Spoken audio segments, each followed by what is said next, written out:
റോമാക്കാർക്ക് എഴുതിയ ലേഖനം 8-ാം അധ്യായം 30-ാം വാക്യം നമ്മളിങ്ങനെ വായിക്കുന്നു. താൻ മുൻകൂട്ടി നിശ്ചയിച്ചവരെ അവിടുന്ന് വിളിച്ചു, വിളിച്ചവരെ നീതീകരിച്ചു, നീതീകരിച്ചവരെ മഹത്വപ്പെടുത്തി. താൻ മുൻകൂട്ടി നിശ്ചയിച്ചവരെ അവിടുന്ന് വിളിച്ചു, വിളിച്ചവരെ നീതീകരിച്ചു, നീതീകരിച്ചവരെ മഹത്വപ്പെടുത്തി.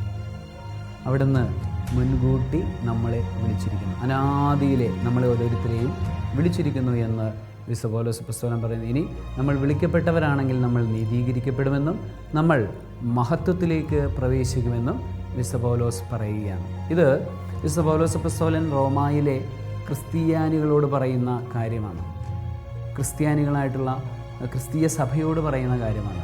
നിങ്ങൾ വിളിക്കപ്പെട്ടിരിക്കുന്നവരാണ്, മറ്റുള്ളവരിൽ നിന്ന് മാറ്റി നിർത്തപ്പെട്ടിരിക്കുന്നവരാണ്, നിങ്ങൾ നീതീകരിക്കപ്പെടുന്നവരാണ്, നിങ്ങൾ മഹത്വത്തിലേക്ക് പോകാനിരിക്കുന്നവരാണ് എന്ന് ആ സഭയെ ഓർമ്മപ്പെടുത്തുക. ഇത് തന്നെയാണ് നമ്മളോട് ഓരോരുത്തരോടും പറയുന്നത്. എന്നാൽ നമ്മളോട് ഓരോരുത്തരോടും മാത്രമാണോ എന്ന് ചോദിച്ചാൽ എനിക്ക് തോന്നുന്നു ഇതെല്ലാവർക്കും വേണ്ടിയിട്ടുള്ളതാണ്. ഈ ഭൂമിയിൽ സൃഷ്ടികളായിട്ട് ഉള്ള സകലർക്കും വേണ്ടിയിട്ടുള്ള ദൈവത്തിൻ്റെ പദ്ധതിയാണത്.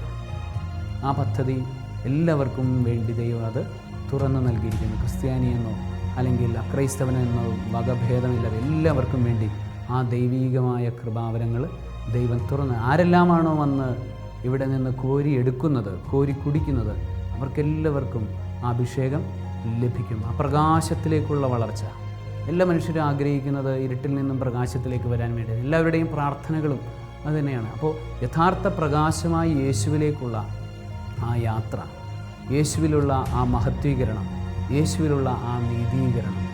നമ്മൾ കുറവുള്ളവരായിരിക്കെ നമ്മളുടെ സകല പ്രവർത്തികളിലും കൊച്ചനീതികൾ, കുഞ്ഞു കുഞ്ഞനീതികൾ വരുന്നുണ്ടാകാം. നമ്മളുടെ ഭവനത്തിൽ ജീവിക്കുമ്പോൾ തന്നെ മാതാപിതാക്കന്മാർ എത്ര പരിപൂർണതയോടുകൂടി ജീവിക്കാൻ നോക്കിയാലും കുഞ്ഞുമക്കൾക്ക് എന്തെങ്കിലുമൊക്കെ പരിഭവങ്ങൾ അവരെക്കുറിച്ച് പറയാനുണ്ടാകും. കുട്ടി 100-ൽ 100 മാർക്ക് വാങ്ങി വന്നാലും എന്തെങ്കിലും ഒരു കുറവ് അവൻ്റെ പരീക്ഷയിൽ അവൻ്റെ മാർക്കിൽ കണ്ടുപിടിക്കാൻ മാതാപിതാക്കൾക്ക് കഴിയും. എന്ന് പറയുന്നത് പോലെ നമ്മൾ എത്രമാത്രം നീതീകരിക്കപ്പെട്ടവരായി ജീവിക്കാൻ ശ്രമിച്ചാൽ എന്തെങ്കിലുമൊക്കെ കുറവുകൾ നമുക്ക് ഉണ്ടാകും. മാനുഷികമായ പരിമിതിയും മാനുഷികമായ അപജയവുമാണ്.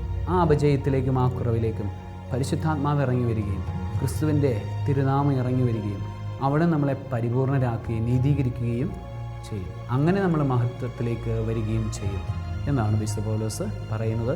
ഇത് നമുക്ക് എല്ലാവർക്കും വേണ്ടിയുള്ള വചനമാണ്. സർവശക്തനായ ദൈവം പിതാവും പുത്രനും പരിശുദ്ധാത്മാവും മുൻകൂട്ടി നിശ്ചയിക്കപ്പെട്ട നീതീകരണത്തിൻ്റെയും മഹത്വീകരണത്തിൻ്റെയും അഭിഷേകം കൊണ്ട് നിങ്ങളെ ഓരോ നിമിഷത്തിലും പ്രത്യേകിച്ച് ഇന്നേ ദിവസത്തിലും അനുഗ്രഹിക്കുമാറാകട്ടെ. ആമേൻ.